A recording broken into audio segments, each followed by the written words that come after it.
ಎಲ್ಲರಿಗೂ ನಮಸ್ಕಾರ. ನನ್ನ ಹೆಸರು ಹರೀಶ್ ಅಂತ. ಇವತ್ತು ಈ ವಿಡಿಯೋದಲ್ಲಿ ಸ್ಮೋಕಿಂಗ್ ಮಾಡೋದನ್ನು ಹೇಗೆ ಬಿಡುವುದು ಮತ್ತು ಯಾವುದೇ ರೀತಿಯ ತಂಬಾಕುಗಳಾಗಲಿ ಅದರ ಉತ್ಪನ್ನಗಳು ಎಲ್ಲದರಿಂದ ನಾವು ಮುಕ್ತಿ ಹೇಗೆ ಹೊಂದುವುದು ಎಂಬುದನ್ನು ನಾವು ನೋಡೋಣ.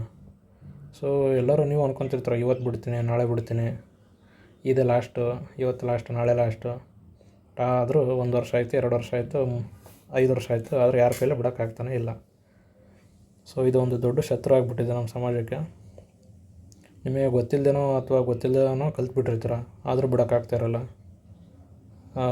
ಕೆಲವೊಬ್ಬರಿಗೆ ವರ್ಕ್ ಪ್ರೆಷರ್ ಇರುತ್ತೆ, ಟೆನ್ಷನ್ ಇರುತ್ತೆ, ಆದರೂ ಅದೊಂದೇ ರೀಸನ್ಗೋಸ್ಕರ ಹೊಡಿತಾ ಇರ್ತಾರೆ.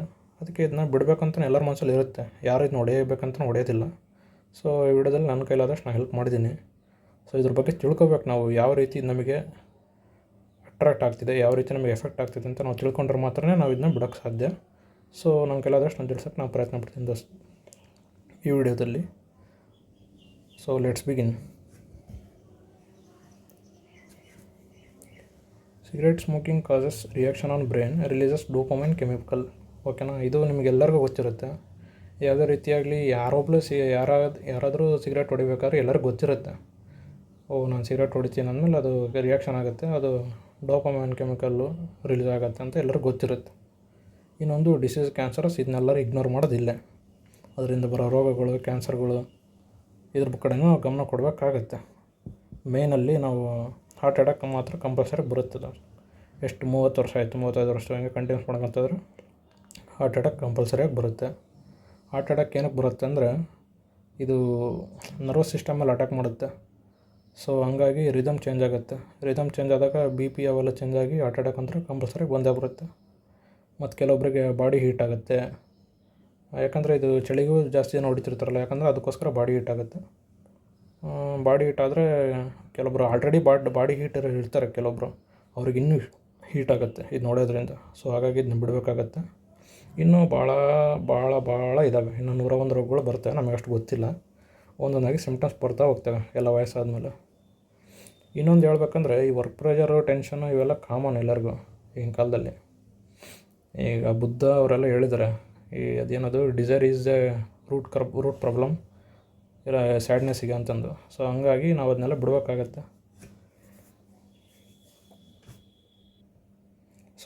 ಇದೆಲ್ಲ ಗೊತ್ತಿರೋ ವಿಷಯನೇ. ನೆಕ್ಸ್ಟ್ ವಿಷಯಕ್ಕೆ ಬಂದ್ಬಿಡೋಣ. ಬನ್ನಿ ನೋಡೋಣ ಯಾವ ರೀತಿ ಇದು ಎಫೆಕ್ಟ್ ಮಾಡುತ್ತೆ ಅಂತ.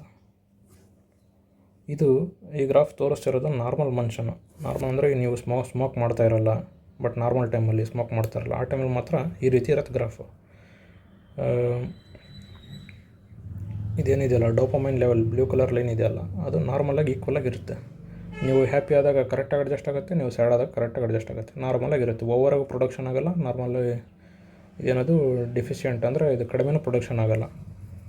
ಸಫಿಷಿಯೆಂಟಾಗಿರುತ್ತೆ ಡೋಪಮೈನ್, ನಾರ್ಮಲಾಗಿರಬೇಕು ಈ ರೀತಿ. ಇದು ಯಾರಪ್ಪ ಅಂದರೆ ಹೆಲ್ತಿಯಾಗಿರ್ತಾರಲ್ಲ, ಡೈಲಿ ರನ್ನಿಂಗ್ ಮಾಡ್ಕೊತ, ಎಕ್ಸಸೈಸ್ ಮಾಡ್ಕೊತ, ಎಲ್ಲ ಕೆಲಸಗಳು, ಎಲ್ಲ ಚಟುವಟಿಕೆಗಳು ಮಾಡ್ಕೊತಿರ್ತಾರಲ್ಲ, ಅವ್ರಿಗೆ ನಾರ್ಮಲಾಗಿರುತ್ತೆ. ನೆಕ್ಸ್ಟ್ ನಾವು ಸಿಗರೇಟ್ ಹೊಡೆದ್ಮೇಲೆ ಏನಾಗುತ್ತೆ ಅನ್ನೋದು ನೋಡೋಣ ಬನ್ನಿ.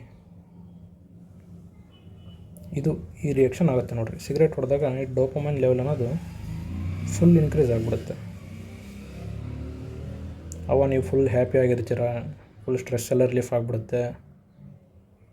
ಹೌದಾ? ಇವೆಲ್ಲ ಎಫೆಕ್ಟ್ ನಿಮಗೆಲ್ಲ ಗೊತ್ತಿರುತ್ತೆ. ಬಟ್ ಇದು ಎಲ್ಲಿವರೆಗೂ ಇರುತ್ತೆ? 3 ರಿಂದ 5 ನಿಮಿಷ, ಬೇಡಪ್ಪ ಒಂದು 6 ನಿಮಿಷ, 10 ನಿಮಿಷ. ಹೌದಾ? ಅಷ್ಟೇ. ಆಮೇಲೆ ಮತ್ತೆ ಬೇಕು ಅನಿಸುತ್ತೆ. ಯಾಕೆ ಬೇಕನ್ಸುತ್ತೆ ಅಂದರೆ, ಈಗೇನು ನಾವು ಇಲ್ಲಿ ನೋಡ್ತಿದ್ದೀವಲ್ಲ ಇನ್ಕ್ರೀಸ್ ಆಗಿರೋದು ಡೋಪಮೈನ್ ಲೆವೆಲ್ಲು, ಈಗ ನಾವು ಖುಷಿ ಪಟ್ಬಿಡ್ತೀವಿ. ಬಟ್ ಇದು ಇನ್ಕ್ರೀಸ್ ಆಗಿರೋದು ಅಥವಾ ಜಾಸ್ತಿ ಬಂದಿರೋ ಕೆಮಿಕಲ್ಲು ಎಲ್ಲಿಂದ ಬಂತು? ಈ ಕ್ವಶನ್ ಮಾಡ್ಬೇಕು ನಾವಿಲ್ಲಿ.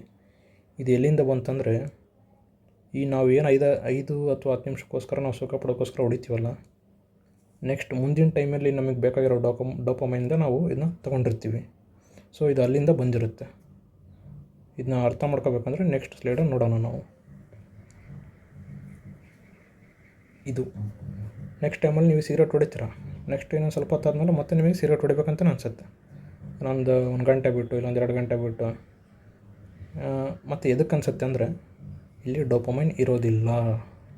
ಯಾಕೆ ಇರೋದಿಲ್ಲ? ಇದು ನೀವು ಮೊದಲು ಸಿಗರೇಟ್ ಹೊಡೆದಿರ್ತಾರಲ್ಲ ಅಲ್ಲಿ ಹೋಗಿರುತ್ತೆ. ಇಲ್ಲಿ ಡಿಕ್ರೀಸ್ ಆಗಿರುತ್ತೆ ಡೋಪಮೈನ್ ಲೆವೆಲ್. ಆವಾಗ ಏನು ಅನಿಸುತ್ತೆ ನಿಮಗೆ? ಡಲ್ ಆಗಿರ್ತೀರ, ಸ್ಯಾಡ್ ಆಗುತ್ತೆ, ಆ್ಯಂಗ್ರಿನೆಸ್ ಬರುತ್ತೆ, ಫ್ರಸ್ಟ್ರೇಷನ್ ಆಗ್ತೀರಾ. ಅವಾಗ ಏನನ್ಸುತ್ತೆ ಮತ್ತೆ ಇಲ್ಲ ನಾನು ಸಿಗರೇಟ್ ಹೊಡಿಬೇಕಂತ ಅಂತೀರ. ಹೌದಾ? ಹಾಗೆ ಮತ್ತೆ ಸಿಗರೇಟ್ ಹೊಡಿತೀರ. ಹೊಡೆದಾಗ ಏನಾಗುತ್ತೆ, ಮತ್ತೆ ಇದು ಇನ್ಕ್ರೀಸ್ ಆಗುತ್ತೆ. ಮತ್ತೆ ಇನ್ಕ್ರೀಸ್ ಆದಮೇಲೆ ಮತ್ತೆ ಅದೇ ಸೈಕಲ್ ರಿಪೀಟ್. ಮತ್ತೆ ನೆಕ್ಸ್ಟ್ ಟೈಮ್ ಮತ್ತೆ ಹೊಡಿಬೇಕು ಅನ್ಸುತ್ತೆ, ಮತ್ತೆ ಹೊಡಿತೀರ. ಅವಾಗ ಮತ್ತೆ ಇನ್ಕ್ರೀಸ್ ಆಗುತ್ತೆ, ಮತ್ತು ನೆಕ್ಸ್ಟ್ ಟೈಮ್ ಮತ್ತೆ ಡಿಕ್ರೀಸ್ ಆಗಿರುತ್ತೆ.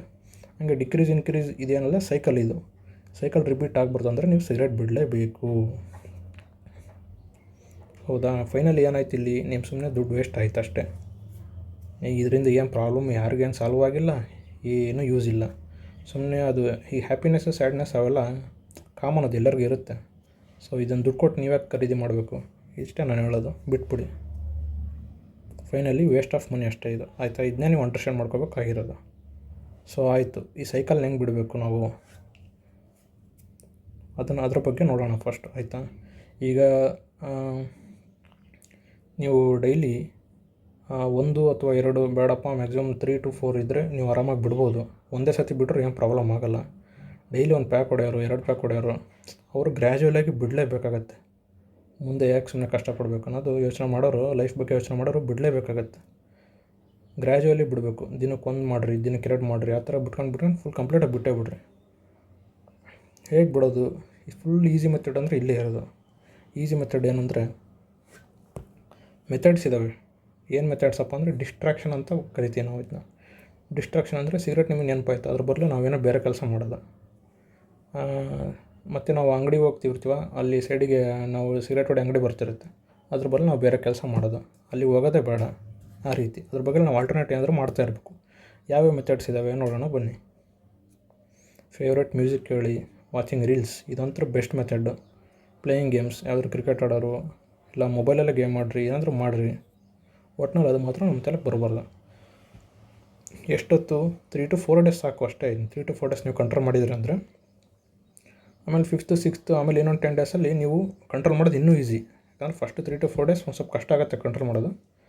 ಫಸ್ಟು ಒಂದು ಸ್ವಲ್ಪ ತಣ್ಣೀರು ಸ್ನಾನ ಮಾಡ್ದಂಗೆ ಇದೊಂಥರ. ಫಸ್ಟ್ ನೀವು ಇಷ್ಟು ಮಾಡಿದ್ರೆ ಆಮೇಲೆ ಇನ್ನೂ ಈಸಿ ಕಂಟ್ರೋಲ್ ಮಾಡೋದು. ಸೊ ಈ ರೀತಿ ನೀವು ಬಿಟ್ಟೇ ಬಿಡ್ತೀರ ಸಿಗರೇಟು. ಸೊ ಅಟ್ಲೀಸ್ಟ್ ಒಂದು 15 ಡೇಸಲ್ಲಿ ನೀವು ಕಂಪ್ಲೀಟಾಗಿ ಬಿಟ್ಬಿಡ್ತೀರ. ಇದು ಆಲ್ರೆಡಿ ನಾನು ನೋಡಿದಂಗೆ ಭಾಳ ಜನ ಫ್ರೆಂಡ್ಸ್ ಆಯಿತು ಎಲ್ಲರೂ ಬಿಟ್ಟಿದ್ದಾರೆ. ಸೊ ಅದಕ್ಕೋಸ್ಕರ ನಾನು ಸ್ವಲ್ಪ ಸೈಂಟಿಫಿಕ್ ನಿಮಗೆ ಹೇಳೋಕ್ಕೆ ನಾನು ಇಷ್ಟಪಟ್ಟಿದ್ದೀನಿ. ಸೊ ಇಷ್ಟು ಹೇಳ್ತೀನಿ. Thank you for watching. And ಇಷ್ಟ ಆದರೆ ಗೊತ್ತಲ್ಲ ಏನು ಮಾಡ್ಬೇಕಂತ. ಓಕೆ, ಬಾಯ್.